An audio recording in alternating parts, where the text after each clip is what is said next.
Before I was even born, my father was in the Congress of the United States, Thomas D'Alessandro Jr. He was okay, let's hear it for Dad. He was, as a little teenager, a Shabbat Goy. So he spoke Yiddish. So as he grew up in that, and he was an orator, he was a great speaker and all the rest, and he had a love for the idea of a Jewish state in what was then called Palestine.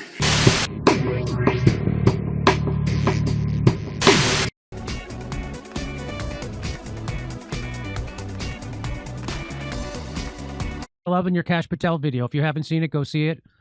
It's up on it's it's up on the channel right now. It's I think it might be our all-time favorite of the fans. So go watch the Kash Patel video if you haven't seen it. Well, he'll be back. Yeah, you do a great impression of him. Okay, ready? Hey, this is Jimmy. Who's this? Hey, what's up, man? It's J.D. Vance. Oh, Mr. Vice President, it's a pleasure to hear from you. Thank you, good sir. The honor is all mine. And I'm not going to share it, so don't even ask for any honor. Duly noted. What's going on? Well, not much, man. The government shut down. There's nothing going on. Is that so? Yeah, dude. Nobody's here. It's weird. Like, the halls are all empty. It's just me and, like, 4 other people. We're running around the place, like in the Breakfast Club. We already did that Egyptian line dancing thing. I remembered I had a yo-yo in the back of my desk trying to teach myself some tricks I found on YouTube. I'm not sure that during a government shutdown you're not allowed to do anything productive. You could maybe working to end the shutdown. No, we're good. We like this better. It's a chill vibe. The government's in detention this week. Okay, fine. Besides, whenever we do stuff, it just makes the news. You might want to give the news a break too, you know? Doing nothing has a trickle-down effect. Or the news could keep focusing on Pete Hegseth's speech yesterday. What did you think of the Secretary of Defense's speech? I think you mean Secretary of War. Between you and me, I think Pete's an unhinged lunatic, but that's exactly who we need in that position, and I thought his speech was great. Really? Oh, for sure, dude. The military needs to be seriously de-woked, and a retired National Guard guy with vaguely white nationalist tattoos is just the man for the job. How so? Basically, he went in there and told the generals of our armed forces to get their shit together, signaling that he has zero respect for them. And he referred to our soldiers in this new term, war fighters, which makes them sound like a 6-year-old playing with G.I. Joes. So this is all very good and should inspire confidence. You think this is good? Yes, I do, because if you don't think stuff like this is good, then you have to acknowledge that it's really, really bad, almost scary bad. So you just say it's good instead. Simple as pie. I got it. I see. And then he attacked all generals of the U.S. military for their appearance. That was also very good. Basically said no fatties, just like my Tinder profile would if I were single. Everyone needs to lose weight and get all jacked like a right-wing podcaster. And right before Trump came out to speak, too, the commander-in-chief of the military. Are we pretending that the president isn't a great big fat guy? Jimmy, we should all be so lucky to be in the shape the president is in at his age, at any age. I gotcha. And then he went after beards. He said, no beards. Shave those beards. He said, we are not Nordic pagans. We're the U.S. Christian military. And that's so true, man. We don't want Nordic pagans in our army. Nordic pagans? You mean Vikings, right? We wouldn't want literal Vikings in our fighting forces? I really think those are different things. They're literally the same thing. Agree to disagree. Then he went after trans, which is a big thing in our administration. We're really gunning for those fuckers. Yeah. And referring to all these military officers who are trans women, he says the dudes in dresses shit is over, which was great because that's super offensive to them. We don't want them in our army. It looks dumb and gay. We're supposed to be scary, not look how tolerant we are of this shit. Right. Got it. I mean, look at all these trans shooters now. Every mass shooter and assassin is basically trans now. Look at Charlie Kirk's murder. Yeah, Charlie Kirk's murder killer wasn't trans. Well, trans was involved. There was trans in there, and we can't have murderers like that in the U.S. military. You can't have killers in the army. No. Pete Hegseth reminded the generals in that same speech that the military is there to kill and break things. If trans people are so good at killing, wouldn't you want them in the army? Wouldn't our enemies tremble at the sight of these trans officers? No, because, well, maybe in their country they don't have trans yet. Like, it hasn't caught on there. So the enemy doesn't know that they're all super dangerous and murderers. Like, their society hasn't gotten to the point of trans acceptance where all the trans people start becoming killers. This is all too much. Look, this is my job, coming up with weird-ass excuses for crazy shit that people in this administration say and do. Because I'm the one basically sane person in this whole crew. I need to rationalize insanity day in and day out. I noticed you haven't been touched on the president's remarks. You haven't touched on the president's remarks in front of the generals. And I'm not fucking gonna. That will take a lot of work on my part to spin positively. And I don't know if you've heard, but the government is shut down. As in, shut it all the fucking way down. Which means I ain't working. Me and Bojo, my chief of staff, are going to spend the rest of this afternoon playing football, the folded-up paper version where you use your fingers as goalposts. Well, I guess you deserve a day off. Thank you. I appreciate that. And I will talk to you again after we fix the shutdown and we can get back to the business of saying absolutely crazy shit on camera and whatever else it is that we do. Until then, God bless you, and God bless the United States of America. Bojo, your fingers are bending. That's cheating. Nicely done. Always great to hear from JD Vance. Love the JD. We love him. I heard that speech that Trump gave was bomb. I saw like the first opening. He's like, you guys are so quiet. It's okay. Feel free to do whatever you want. Yell, scream. Remember that? Did you see it? Yeah, I mean, yeah, that's what you want. Rowdy. Yeah, no, they're standing at attention. They're not allowed to do anything when they're standing. Literally, they were standing at attention because the commander-in-chief walked in the room. Jesus Christ. Yeah, it was something. I guess he should have told them all at ease, right? Which when I was forgot to say the magic word. He didn't say the magic word. It's like they're all playing Simon Says. If you're in the military, commanding officer says, "Give me 50," right? Commanding officer says, "Take a lap." Commanding officer says, "Make your bed." Commanding officer says, "Get up at 4 a.m. and run 6 miles." Right? Isn't that? Yeah. So I think I don't know from experience. That's the impression I have. When I was a kid, I thought they were saying Eddie, EDDIE, Eddies. Oh, Eddies. I'm like, oh, they call them all Eddie? Is that like some kind of a thing? Everyone gets renamed Eddie when you join the forces. Okay. Hey, this is Jimmy. Who's this? Oh, no. Hey, it's Louis C.K. Oh. I have not pre-screened the script. Just to let everybody know. I don't know what's coming. I did not write this. I do all these sketches blind. Okay. Oh, hi, Louis. Why are you calling today? I have no idea. Why would I be calling you? Like, what possible reason would there be for that? It's insane, right? Well, I did notice that you're headlining. Oh, God. I did notice Can you not do this? That you're headlining the Riyadh Comedy Festival. Oh, right. Yes. That probably is the reason for this fake phone call. Yeah. So you don't have any moral qualms about performing in Saudi Arabia? Okay, first of all, I think it should just be Arabia, right? We don't need the Saudi part. We don't need to distinguish it from other Arabias. Oh, Saudi Arabia. Also, just Arabia sounds cool. Like, ooh, Arabia. Okay, please don't deflect with bits. Sorry? I have to practice inoffensive material so I don't get murdered. Exactly, because of their human rights abuses. Right? So you realize the crimes that the Saudi government commits. Well, they murder everybody. So much murder. They murder like most people. They murder like 1 million people a day for sneezing on Wednesday or some shit. Like, I don't even know the rules. But if you break them, you get murdered. And you don't mind performing for these people? I really don't give a shit. It doesn't bother you at all? Not really. Not really. So you're just in denial then? I'm not in denial about shit. If anything, I probably think they murder more than they do. And at some point, I will be jerking off to that. Oh, God, please.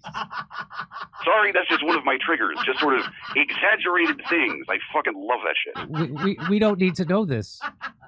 I don't need to be going to the Riyadh Comedy Festival either, but I am anyway. So why are you going then?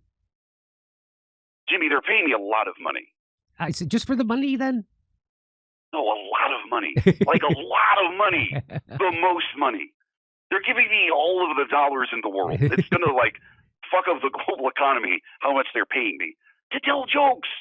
To murderers. It's insane. So that's all it takes, huh? A bunch of money? Jimmy, are you familiar with money? Yes, I know what money is. Right, but if you have a lot of money, you can buy lots of things. Like, if you like fancy watches, with a lot of money, you can go buy as many fancy watches as you want. You can go down to the Rolex store with a fancy cape and a monocle and be like, I have money! Give me watches! It's amazing what a lot of money can do. Yeah, I understand purchasing power, but is it all worth it to perform for murderers? What about all these innocent people who have been killed by the Saudi regime? First of all, I don't care. Second of all, we don't know that they're innocent. Maybe they did some shit. You don't know that. Maybe they deserve to get murdered. Maybe the whole country of Saudi Arabia is a bunch of shit-ass fuckfaces, and there needs to be like a brutal regime to keep these fuckers in line. You have no idea. No, these are certifiable human rights abuses of the worst degree, in fact. Well, I like to think that I just made up better than the thing you're saying, so go fuck yourself. Okay. Look, at the end of the day, it's a comedy festival. I'm a comic. My job is to do these things, and I've known Bruce Hills for years. Bruce Hills? He used to run the Montreal Just for Laughs Comedy Festival, and now he's the main consultant for the Riyadh Murder Festival thing. You're kidding. No, like everyone in comedy is involved in this, except women. But yeah, you'd be stupid not to want to do it. That's the future of comedy. Kowtowing to authoritarian regimes, but also saying you're a truth teller. That doesn't sound like comedy to me. Well, suit yourself. Keep doing exactly what you want to do, loser. So you're saying if they gave you a lot of money, you would say no to doing a Arabian murder party festival? Yes, especially if they called it that. They wouldn't call it that, but everyone knows that's what it is. But that's insane. No, it's not. I think it's insane that. Oh, you can skip it. I think it's insane that so many talented comics who don't need the money are doing this. That's what is insane. I literally have no idea what you're saying right now. Who cares? Who cares about anything? You know what? Never mind. Have fun and best of luck in Saudi Arabia. Thank you. You know how when you do a festival somewhere, they take you around and let you do local activities and shit? Well, hopefully I get to murder someone. I've always wanted to murder people. Anyway, fuck off. Okay, fucking off. That was great. I thought you'd be more excited about that. No, it's funny. I mean, it's obvious, right? That, I mean, the things that, it is weird that people who don't need the money are going over there, and that's what I think. I think that is weird. I don't think we're alone in that. You don't need the money at all. I mean, at all, they don't need the money. And nope. As a comedian, I would say, okay, take the gig, but you got to go and say some shit you're not supposed to then, right? You should. I mean, Tim Dillon already did, and he got disinvited from the thing before it even started. He got fired for saying what we just said. He got, yeah. So, and Shane Gillis just turned it down outright. They offered him $2 million. Did you know that? Oh, I didn't. Yeah, I think I saw that somewhere. Yeah. Yeah, that he was offered 7 figures, and he turned it down, and they doubled it, and he still turned it down. Jesus Look at that. Christ. Look at that, Shane Gillis. And Tim Dillon, who spoke out before he even got there. I think that's what comedians should be doing, speaking out and making fun. We'll see what happens. I don't know. I mean, you would think. I think it's definitely worth talking about and debating. They've talked about it and debated about it on Skankfest podcast. So, yeah, I do think it's funny that people who don't need the money at all are going to take money from a government like that, especially to, it's like when if you got hired to do the correspondence dinner, you rip everybody. You rip the president. Yeah. You rip the journalists. You rip the whole. You rip everybody. You rip everybody. So how can you go there and then not rip them? That's just. And is it true? There's no women. Someone's going to get executed. No, Whitney. The comic is going to get executed. Whitney Cummings I heard is doing it. So that's one woman at least.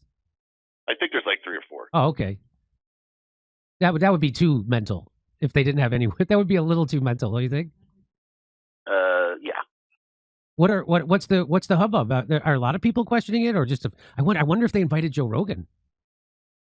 I wonder if they invited him. A fair amount of people are trashing the whole thing. Yeah. Say it again. I think a fair amount of people are trashing the whole idea of it. Yeah. Yeah. Now some people say that it's just haters, people who are upset they didn't get invited. I'm upset I didn't get invited. I would like to have been invited. You wanted to turn it down? Yeah, just so I would love to have been invited. Makes me feel, like I'm not in the cool guy club. But I've never been invited to a Netflix festival, so I mean I'm on the outs. I'm on the outs. I get it. Yeah. My brand of politics. I told the truth about Fauci and the vaccine. I told the truth about Russiagate, and I told the truth about the Ukraine war. And that's a bridge too far for show business. And then of course I've been telling the truth at the top of my lungs about Gaza since it started. I mean, it started in 1948, but since after October 7th, and I've already gotten dropped by agents and all kinds of stuff because of that. Jesus. So yeah. So yeah. I don't know. It's Yeah, we all done, when we were on the way up, we all did colleges where they had restrictions on what we could say. And sure, we do corporate but not events. like Saudi Arabia level. We do corporate, but that's, you're on your way up and you're trying to, one college gig. When I moved to LA, one college gig paid for my rent and all my bills for a month. So when I moved to LA, I could stay in LA and pursue my career and just go. I didn't have to be on the road 4 weeks a month trying to pay my bills. So I got, it's like when Bill Hicks talked about artists and actors and stuff doing commercials. He said, if you're a struggling artist, I'll look the other way. Of course, right? You're trying to make a living by your wits off your art. It's the hardest thing in the world. But if you already did it, you already made it. You're already you could go anywhere and make millions of dollars. It just seems I don't understand what the thought process is. Really, it can't be about money. Really, they already have more money. What else would say, like, the people of this caliber probably have to sign something that say that they're not going to say certain things. Like what? I mean, it would have to be money for that to be the case. Can you imagine being at that level, like the stratosphere of fame? Like, okay, let's see, what can I say and not say? No, I can't imagine it, because I'm nowhere near there, and I don't take those kind of gigs. Yeah, course. I'm nowhere near. I don't take gigs where I can't say what I want to say. My good friend Rob Schneider took a gig in some medical thing up in it was in the papers, up in Canada, and he went up, just did his act, and they were livid. They were livid at the stuff he was saying, because he was talking about free speech and the trans issue and censorship and COVID, and he was doing his act, and it was not, and so that's what I think you're supposed to do anyway. Did the check clear? I don't know. I'm pretty sure it did. If it did, the most important part of the story. Yeah, if it didn't, I'm sure I would have heard about it. Yeah. Anyway, it doesn't make those people bad people. It just makes me wonder what's going on. Is it really about money? Mike, come on. Those people have more money than we could ever spend in our life. I know. It can't be about money. Do you know how much money you get when you play an 18,000 seat stadium? I can't. I mean, I know what I make when I play 1,000 seat that theater.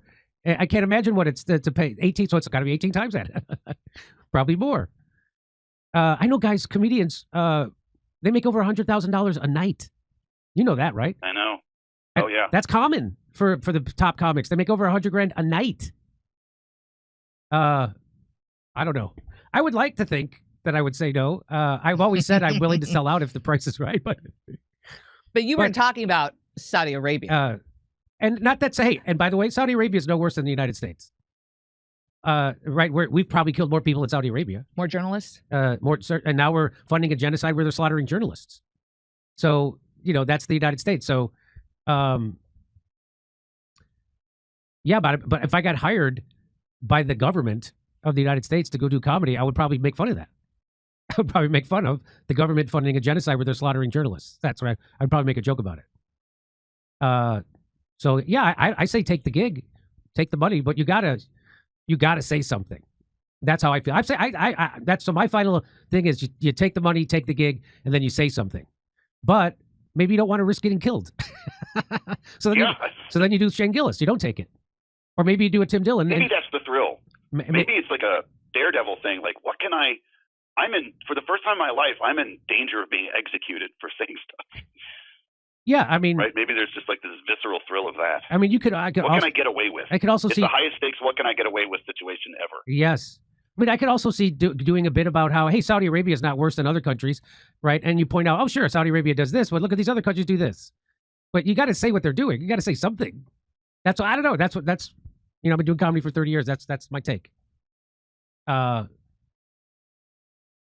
my take anyway. And that's so you say a lot of people are saying that. Or questioning it? They're questioning it. I mean, from what I've seen on social media and stuff, yeah, a fair amount. Okay. I mean, there's like news. I checked there's news stories about it and the regular news outlets about the backlash against comics doing it. Oh, like in the Guardian. Like ABC really? News. Oh, there's a backlash. Yeah, no, is there? Okay. Yeah, I think it's definitely. Well, I just found out yesterday that Shane Gillis was offered 7 figures, turned it down, which is over $1 million, right? 6 figures is 100. Yes. 7 figures is $1 million, right? And then he turned it down. They doubled their offer, whatever it was. So it's more than $2 million, at least, to go do comedy. Wow. Anyway, so yeah, I think it's definitely worth talking about. Okay. All right. Well, listen, Mike, it was great. Great job. Thanks for making me uncomfortable with that sketch. I'm sorry. I didn't know it was going to have that effect. I didn't mean Good that for as like you. a challenge or anything. No, that's okay. Comedy is supposed to make you uncomfortable. Yeah. Okay. It's supposed to make you uncomfortable. Well, not my intention. All right, y'all. I got to roll. I'll talk to you guys next week. All right, buddy. Talk to you next week. All right. Take care. All right. Over to Steph. Oh, look at you. So fast. Over to Steph. What time is it? Let's see if I have anything yet. Let's see. I think I do.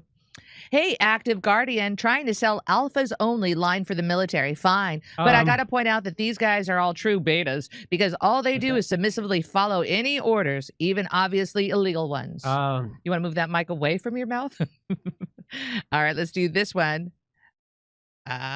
Jimmy, get a TPUSA gig and bring your own microphone.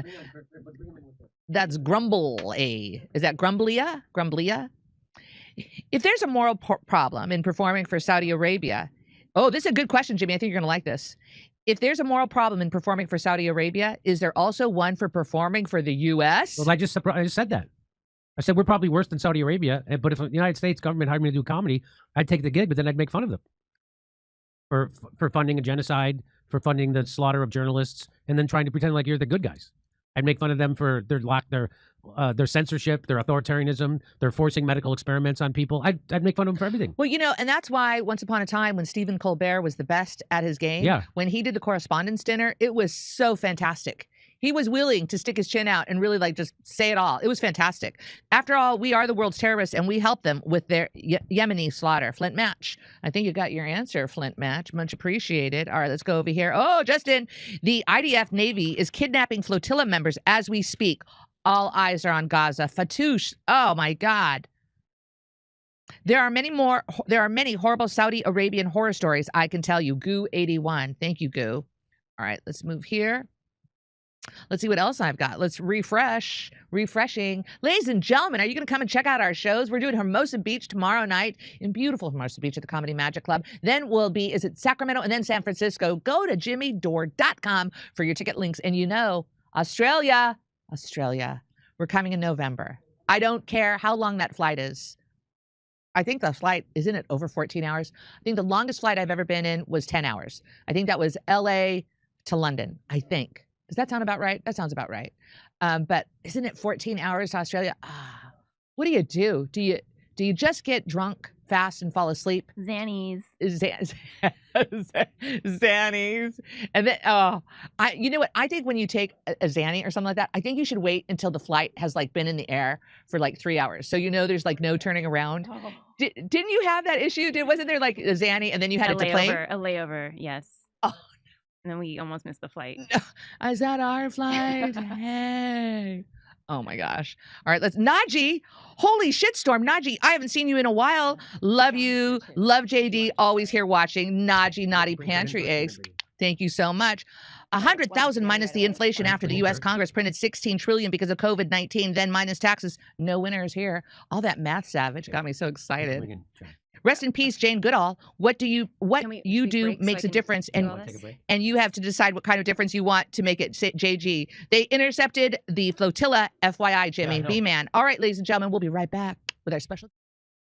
Hey, flu season's here, and most people don't think about it until someone spikes a fever at midnight, and then you're scrambling to find urgent care and paying too much for meds you could have had at home. Be prepared now. That's why I like All Family Pharmacy. Unlike big chain pharmacies pushing flu shots, they believe in medical freedom and giving you real options. Stock up on essentials like Tamiflu, antibiotics, antivirals, and ivermectin, hydroxychloroquine, and complete flu and sinus infection kits. Everything ships fast, straight to your door with a doctor's prescription included. So instead of panicking last minute, you'll already have what you need at home. It's simple, smart, and it saves you time, stress, and money. And beyond the basics, they've got advanced biohacking products like NAD+ for energy, methylene blue for focus, terzepatide for weight loss, and more for your overall health. Don't wait. Get prepared today. Go to allfamilypharmacy.com/door and use the code DOOR10 to save 10% on your order.